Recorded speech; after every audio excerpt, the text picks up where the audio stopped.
Welcome to ITW, the show that helps you incorporate technology into the classroom. Today is going to be a really, really good episode. You can see David is not here, so it's just me flying solo. That's how we all like it, right? So today we're going to be talking about iPads in the classroom. We're talking about how you can use iPads to review with your students in preparation for all their final exams, so things like Aubrey, what are you doing? What's going on here? I'm trying to do the ITW show, David. Well, I thought we were a team. I thought we did this together. Well, I was ready to start. You weren't here. Well, yeah, I thought. Whatever. Look. There's people don't want to watch us bicker like little kids. You're right. So you're right. You're here. You're Let's right. go ahead and get started with the show. Still wish you waited, but whatever. Baby. Now, again, like I was saying before, if I was rudely interrupted, we're going to be talking about iPads in the classroom, how you can use that for review with your students. iPads are widely used across the district, so it's only appropriate that we talk about how they can use that for review. Yeah, we're going to take a visit to one of our schools, and our teachers, we have a teacher and some students who are going to show us how they use iPads in the classroom and how they're going to use that as a review tool. Exactly. So stay tuned for this week's edition of ITW.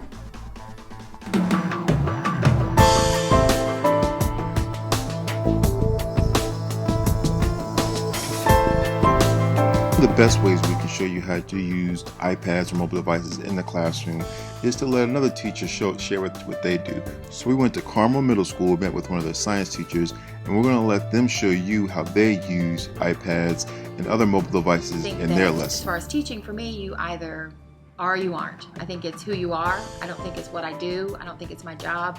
I think it's who I am as a person, and that's kind of where I am. For me, it's hard to get away from it. So I stayed home for 12 years with my children and started substituting when they got a little bit older and felt the bug again and came back to work full time. So I love it. Mobile technology is not always easy to come by in some of our middle schools, but Ms. Titty always makes sure that she takes full advantage of technology whenever she can get her hands on it. I remember when I first taught 20 years ago, we had floppy disks, and we were one of the first schools to get the computers with the floppy disks. So I remember using them then. But since I've come back to teaching this time, yes, as soon as we had computers available and as soon as the option was there, I've been using them. The lesson that we recorded was on ecosystems. Students started by scanning a QR code that took them to a learning path that had various resources that they could view before they began making their presentations. This was a jigsaw in that we had expert groups, so I had two different groups focused on each topic. And then they get together as an expert group, discuss the topic, and then they share the information that they've discovered with the class. We've done Jigsaw before. Previously when we did Jigsaw, we did kind of a paper and pencil activity where they did some research online, did some research with the Chromebook and the iPad, but then their presentation was either a photograph, a diorama, or they did a poster or something. This time we took it a step further and threw in the digital, where they created the iMovie or they created a presentation that was digitally done so that they could share that with the classroom. Integrating iPads and other mobile devices into lessons seems to be increasing student engagement. Both teacher and student seem to agree that the use of this technology is enhancing the student learning experience. The students do well with it. It does take some preparation to teach them that method, to teach them that you do have responsibilities when you're in that group. After they do the Jigsaw, we have a cooperative group evaluation that they do, where they evaluate each other and grade each other, and they can be very difficult on each other, but they grade each other based on their participation, and they not only give a grade, but they have to justify that grade. I think it makes it much easier, and it helps us learn facts and and also makes it more fun because I like writing is okay, but so making it more creative pictures Getting to this point of technology integration did require some preparation by Ms. Titty. She trained her students on how to use the devices properly. She also familiarized them with different applications that they were going to be using to complete their assignments.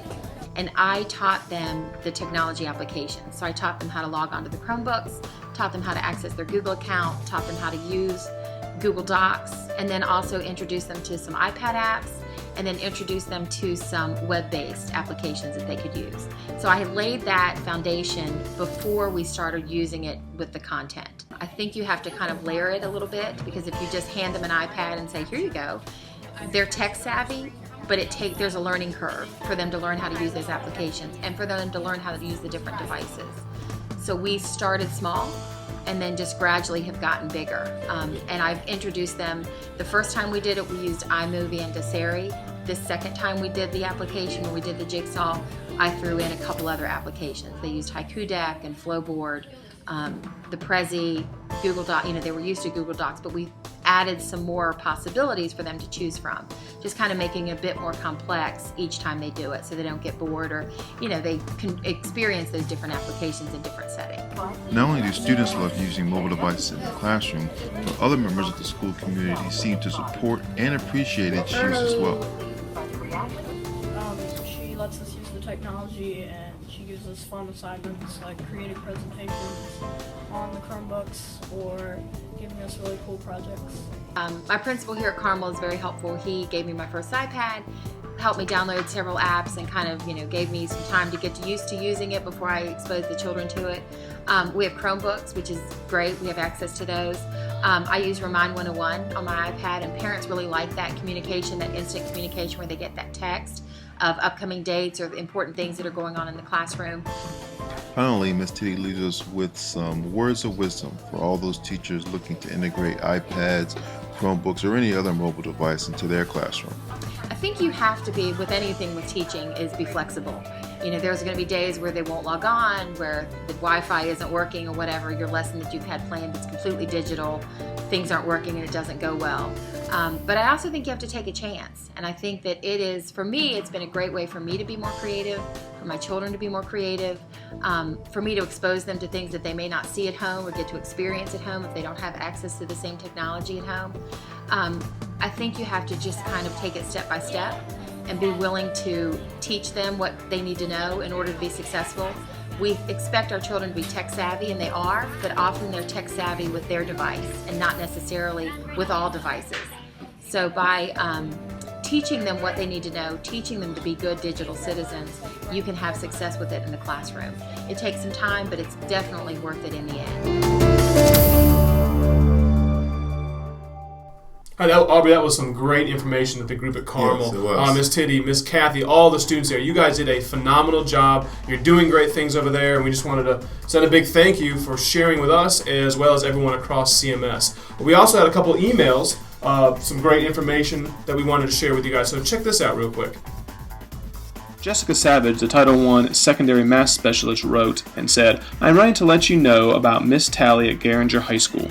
She is a Math 1 teacher who is using the Show Me app to assist with review. Miss Tally has been using the last 25 minutes of each class to review for the EOC.